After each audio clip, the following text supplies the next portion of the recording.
نتنی بیگمان تو بری روزنامه وان بون هات در باسی سیاستی بویه لی تو پسپوره کیجی پسپوره سیاست روشلاتا ناوینی سالن دورو دریجن روشلاتا ناوین دشوپینی از پرسه دوی چارچوبه ده جیرته بکم گلو آشتیا کل ترکیه پیک وره و باندوره که چاوا با آوائه کی گشتی لروشلاتا ناوین بکه.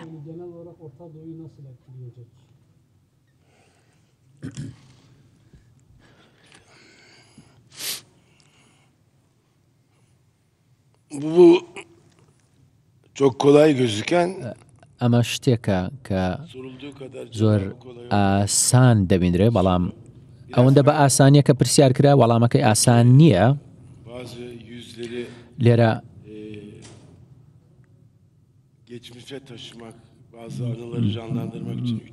بۆ ئەوەی گەڕانەوەیەکی کورت بۆ ڕابردوو بکەم هەوڵ بدەم وەڵامێک بدەمەوە 1991 لە شەڕی کەنداو لەو ڕۆژانە من لەگەڵ سەرۆکۆماری ئەو کاتی تورکیا تورگوت ئۆزال بووم لە عێراق پێشبینی کرا کە ڕژێم بگۆڕدرێت تورکیا ئیدی ئەو کات پێشبینی ئەوەی کرد و بە پێویستی زانی ئیدی لەگەڵ کوردان دوور نەبێت لەگەڵ کوردانی عێراقیش تەماسی باشتر بکە بەڵێ منی ڕاستپارت بۆ ئەم بابەتە بە پەیامی چەند پەیامێکەوە من لە لەندەن لەگەڵ مام جەلال تاڵبانی و محسین دزەیی و دکتۆر عەبدوڵلەتیف ڕەشید کە ئێستا سەرۆکۆماری عێراقە لە بەغدایە کاک مەسعود بارزانی لەوێ نەبوو چونکە ئەو کاتە لە هەرێمی کوردستان بوو لە شاخ بوو جەلال تاڵبانی و محسین دزەیی بەنهێنی هاتنە تورکیا لە ئاستی سەرۆکۆمار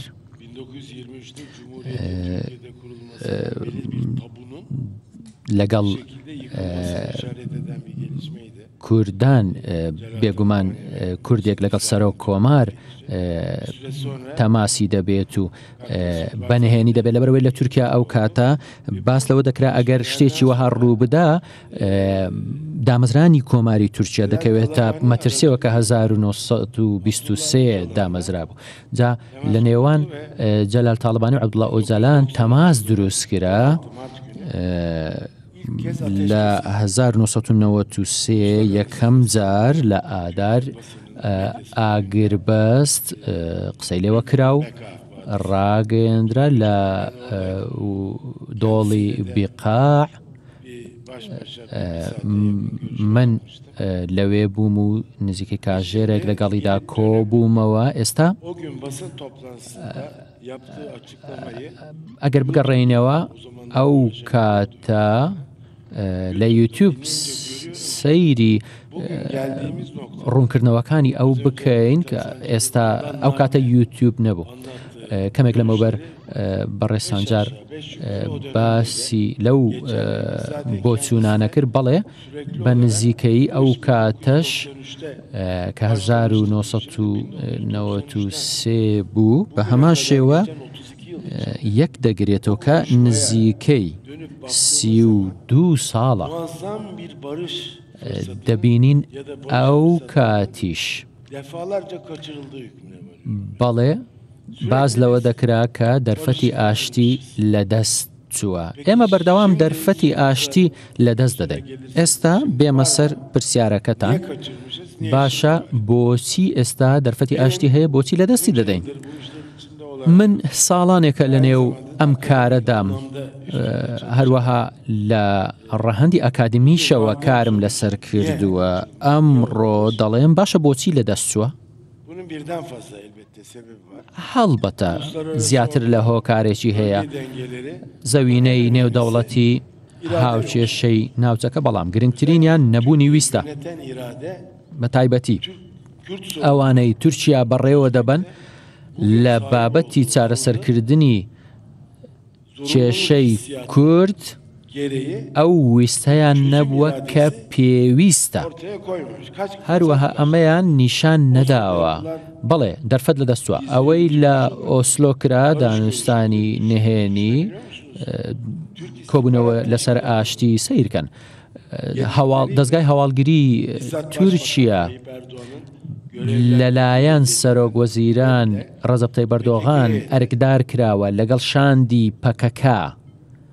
bir tanesi de iki tanesi özür dilerim Kandil'den geliyor. دوانیان لە قەندیلەوە دەڕۆنە ئۆسلۆ بە هەولێردا دەڕۆن. Oslo'ya gitmek için. لە هەولێرەوە دەڕۆنە ڤیاننا چونکە دەزانن لە هەولێرەوە دەکرا بڕۆیتە ڤیاننا. لە ڤیانناوە دەڕۆنە ئۆسلۆ واتە Yönetimi de devredildi. هەرێ حکوومەتی هەرێمی کوردستانیش لە نێو پرۆسەکەدایە چونکە ئەو کەسانە لە قەندیلەوە چوون و گەڕانەوەیان Ondan fazla görüşme var 2008. دەبینین 2008 هەتا 2011 ئەو هاتوچووە هەر هەبووە لە هەمان هۆتێل ماونەتەوە بەیەکەوە نانیان خواردووە، نانی بەیانی، نانی وەڕۆ، نانی ئێوارە، دواتر لە کۆبوونەوە لە لۆبی هۆتێلەکەش دانیشتون بەیەکەوە. واتە ئەمڕۆ دەگوترێ شتێکی بێهاوتا لە جیهاندا نمونەی نییە. بەخوا ئەوەی ئۆسلۆش نمونەی نییە. دوو هێزی دوژمندار لە بەیانیەوە تا ئێوارە لەگەڵ یەک دەخۆن و دەخۆنەوە دێن و دەڕۆن. اینجا چارەسەری دروست نابێت. دوای 2 ساڵ 3 ساڵ کۆبوونەوە کەمێک لەمەوبەر بەڕێز ساڵی جێ باسی کرد بە هەوێستێکی زۆرە و بەویستێکی زۆرەوە نەبوو. باشە ئەگەر لێکۆڵێنەوە بکەین بۆچی نەبوو؟ دوایین خاڵکە پێی دەگەین کەم و کوڕیە لە ویست، کەم و کوڕیە لە ئیرادا، چونکە هیچ پرۆسەیەکی ئاشتی جیهان لە هیچ شوێنێکدا لە هیچ وڵاتێکدا بەبێ ویست نەڕۆیشتووە. بەڵام دەتوانین بڵێن هەوراز و نشێوی تێدا بووە، پچڕانی تێدا بووە، دیدارەکان پچراون، دواتر دووبارە دەستیان پێکراوەوە. من بە بەسەرهاتێک بەردەوام بم. چەند ساڵێک لەمەوبەر لەگەڵ میدحەت سانجار بەیەکەوە بووین، سەرۆک وەزیرانی ئیرلاندا، لەگەڵ تۆنی بلێر کە واژۆیەکی هەبوو کە ڕێککەوتن بوو. بەرتە ئاهەر سەرۆک وەزیران بوو. لە دیدارەکەیدا باسی لەوە کرد کە لە دیدارەکە لە لندن تەقینەوە ڕوویدا. ئەو بۆمبەی کە دانرابۆوە جا هەڵسامەوە سەر پێوە گوتم ئەم دیدارە کۆتایی هاتووە، ئەوانیش هەستانەوە و دیدارەکە کۆتایی هات.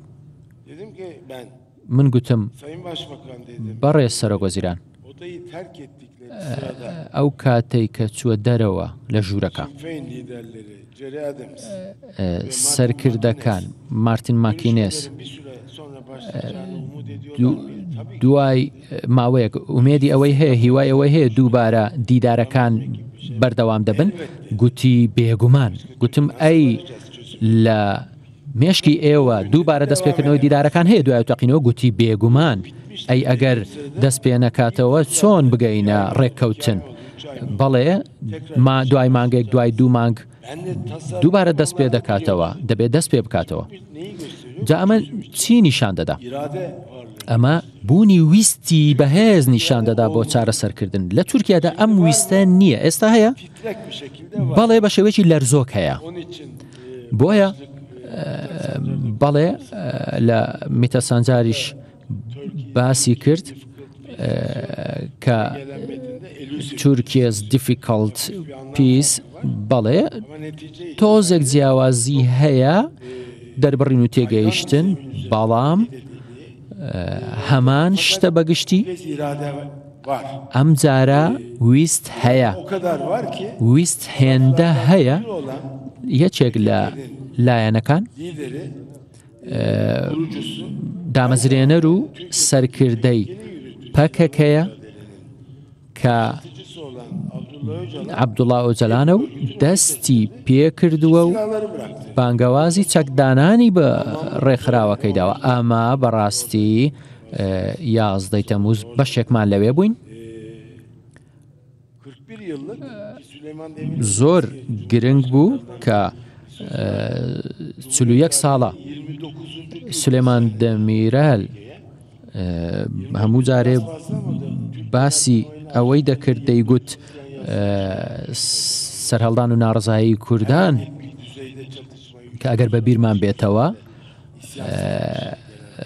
بەڵێ ئەو کاتە سوپاس سالاریش بە هەمان شێوە ڕیزی کردبوو لە دوای یەک سەرهەڵدانەکان. جا ئێستا باسی شێخ سەعید دەکرێت، اینجا دواتر ئارارات 27 ئەویش دواتر دێرسیم اینجا کۆمەڵکوژیە یا سەرهەڵدانە ئەویش قسەی لەسەر دەکرێت. ئەمانە 3 مانجی خایاندووە. سەیری پەکەکە بکەن 41 ساڵی خایاندووە و Sünni zazalar değil. تەنیا سونی و زازان نین، تەنیا عەلەوی زازان نین، سونی کرمانز نین، هەمووانن بە دەرەوەی وڵاتیشەوە بە تاراوگەشەوە خەباتێکی چەکداری کۆتایی پێدێ لەلایەن چێ لەلایەن دامەزرێنەر دەڵێ هەلومەرجەکان گۆڕان دای بخەن و چەکەکان دابنێن. لێرە ڕێوڕسمی سووتاندنی چەک زۆر گرنگ بوو بەڕێوەچوو. من واتە پەکەکە دەڵێ من چەکەکانم ڕوو لە دەوڵەتی تورکیا ناکەم. ئەمە شتێکە بەڕاستی ویستێکە ڕاگەاندنی ویستێکە کە لەمە بەهێزتر نییە. ئایا دەسەڵات ویستێکی وهای هەیە؟ بەڵێ تاوەکو ئەمڕۆ یەکەم شت کە هەیە دەبینین چییە؟ دەوڵەت باخچەلیە کە تاوەکو ئەمڕۆ بە نەتەوەی ترین کەس ناسراوە. کاتێک ئێمە دەڵێن دەوڵەت باخچەلی دەبینین دەسەڵات تایب ئەردۆغانە، بەڵام ئێمە دەزانین کە ئەگەر بێت و تایب ئەردۆغان نەڵێ بەڵێ نەڵێ با بەردەوام بێت شتێکی وەها نابێتە جێگەی باس. کەواتە ویست هەیە، کە ویست هەیە بۆیە ئەم جارە شتێک کە ساڵانێکی ڕابردوو بە ئەنجام نەگەیشت بوو ئێستا دەرفەتیەوە هەیە بە ئەنجام بکات، بەڵام دەبێت جەختی لێمە بکەمەوە. اینجا کۆتایی بە قسەکانم بێنم. ئەمە چارەسەری کێشەی کورد نییە، ئەمە شێوازێکە بۆ گەیشتن بە ڕێگەی چارەسەرکردنی کێشەی کورد. 27 شوبات دوای بانگەوازەکەی عەبدوڵڵا ئۆجەلان دیسان لە هەولێر بووم، لە کۆنفرانسێکی ناوەندی لە کۆڵنەوەی ڕووداو بووم. ئێمە لێرە بینیمان کەناڵە تەلەڤیزیۆنەکانی تورکیا کاتێک کە نیشانیان دەدا بانگەوازەکە گۆڕەپانەکانی دیاربەکرووانیان نیشان دەدا کە خەڵک بە جۆش و خڕۆشەوە خەڵکی کورد دوای خوێندنەوەی بانگەوازەکە اینجا پەرتەیان لێی کرد. ڕۆژی دواتر چوومەوە تورکیا و لە کۆنفرانسێک باسم کرد، گوتم ئایا ئێوە چیتان کرد؟ خەڵکی دیاربەکر مەیدانەکانتان چۆڵ کرد؟ گوتیان ڕێزی بێپایانمان بۆ عەبدوڵڵا ئۆجەلان هەیە، ناڕزاییمان نییە، بەڵام دەقێک خوێندرایەوە. ئێمە گوتمان باشە، ئێمە وەکو کورد چیمان دەستکەوت دوای ئەو هەموو ساڵە خەباتی کورد، ئایا چیمان قازانج کرد؟ ئەم خاڵەی ئێمە پێیگەیشتن بەڵێ گەلی کورد پشتیوانی دەکا، بزوتنەوەی کوردیش بە هەمان شێوە لێرەدا وەستاندنی خوێنە ئاشتیە زۆرترین جەرگ سوتاوی ئەم بابەتە کوردانن، بەڵام لێرە سەرسامبوونێک هەیە. ئایا ئێمە چیمان دەستکەوت؟ ئایا زمانی دایک دەبێتە زمانی خوێندن؟ ئایا چی ڕوویدا؟ منیش لەو ڕۆژەوە دەڵێم هاوڕێیان